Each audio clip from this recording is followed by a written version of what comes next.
अध्यक्ष जो आपके सामने लिखा है यहाँ पे भारतीय समन्वय समिति अध्यक्ष, हाँ, इसका एक कमांडर हूँ।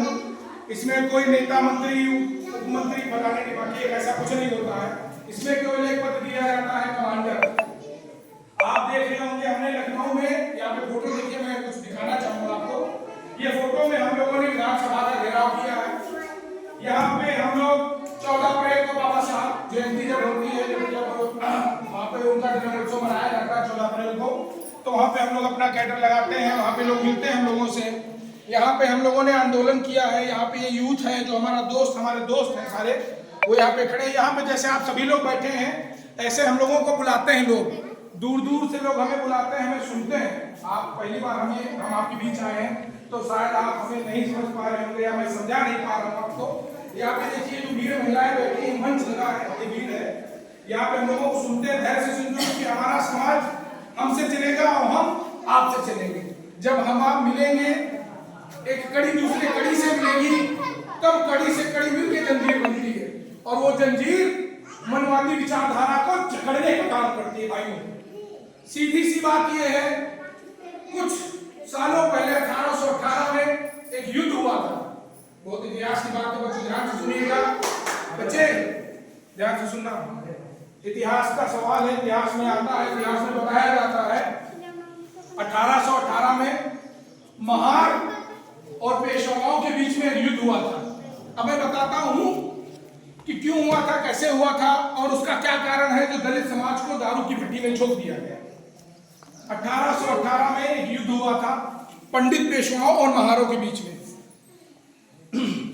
500 महार मतलब दलित। आप महिलाएं शायद नहीं समझ पा रही होंगी महार का मतलब, महार मतलब दलित।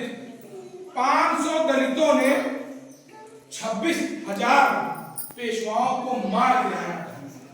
26,000 को छोटी संख्या नहीं होती। वो ताकत थी हमारे अंदर, उतनी क्षमता थी हमारे अंदर। हम लोग भगवान बुद्ध के अनुयायी हैं, हम लोग भगवान बुद्ध के वंशज हैं, हम लोग अशोक सम्राट के लाल हैं, हम लोग अशोक सम्राट के पुत्र हैं।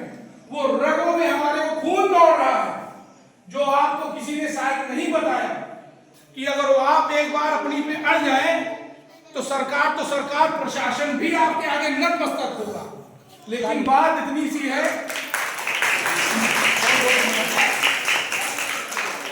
बात इतनी सी है कि हमें समझाएगा कौन, हमें समझाएगा कौन, हमें बताएगा कौन, हमें दूरगामी दूरदृष्टि का बनाएगा कौन। ज्योतिबा राव फूले बच्चे यहाँ पे छोटे बैठे होंगे, अगर किसी से पूछा जाए तो मैं पूछूंगा किसी बच्चे से, बेटा तुम खड़े हो, शिक्षा की देवी किसे कहते हैं? सावित्रीबाई फूले। बहुत अच्छा जवाब दिया। 70% यहाँ तक कि 90% बच्चों से अगर पूछा जाता है कि शिक्षा की देवी कौन है, तो बताते हैं सरस्वती। आप कभी किसी व्यक्ति ने कहीं पे उनको पढ़ाते देखा है? नहीं देखा।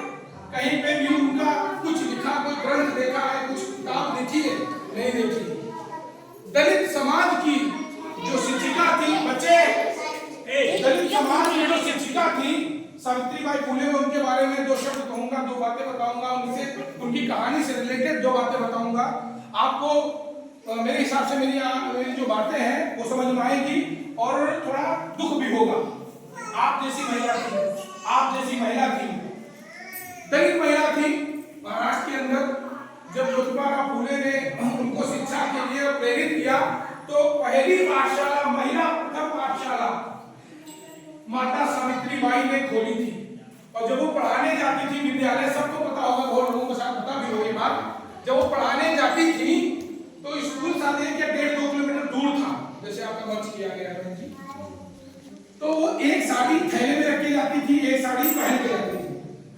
जो साड़ी वो पहन के जाती थी, ऊपर मनवादी विचारधारा के लोग गोबर कीचड़ फेंकते थे। इसलिए फेंकते थे कि ये अगले दिन से शर्म खाए और न बनाए, अपने समाज को ना बढ़ाए।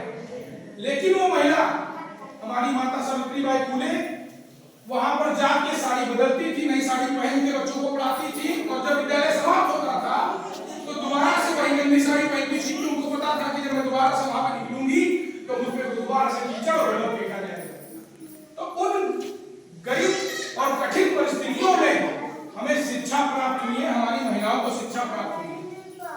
जिनको अंग पे अपने कपड़ा रखने का अधिकार नहीं था, वो आज हमारी बेटी आईएएस है, पीसीएस है, डॉक्टर है, इंजीनियर है। किसकी बदौलत? हमारे महापुरुषों की बदौलत। तो मैं कहां पे था? मैं कह रहा था कि बनाएगा कौन, अब आगे पीढ़ी बढ़ाएगा कौन।